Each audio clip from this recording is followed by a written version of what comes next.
చనిపోయినటువంటి వారి ఫోటోలు ఏ దిక్కున పెట్టాలి? ఇది చాలా మందికి అనుమానం. చాలా మంది కూడా పెద్ద పెద్ద ఇల్లులు రాజభవనాల్లాగా కట్టుకుంటారు. కానీ ఇంట్లో పెద్దవాళ్ళ ఫోటో ఎటు పెట్టాలి అన్నది ఒక పెద్ద సమస్య.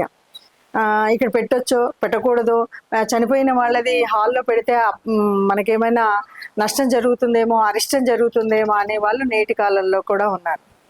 ముందుగా ఏ దిక్కుగా పెట్టాలి అనే దానికంటే ముందు ఒక్క విషయాన్ని ఆలోచించాలి. అసలు మనం పెద్దలు లేకుండా మనం ఉన్నామా? మన పూర్వీకులు లేకుండా మన పెద్దలు ఉన్నారా? ఆ పెద్దలు లేకుండా మనం ఉన్నామా? దక్షిణం వైపు యముడి స్థలం, యమదేవుడు ఉండేటువంటిది మనకు. అంటే ప్రతి దిక్కుకు ఒక అధిపతి ఉంటాడు. అలాగా దక్షిణం వైపు ఎవరు దిక్కు, ఏ అధిపతి అంటే యమధర్మరాజు.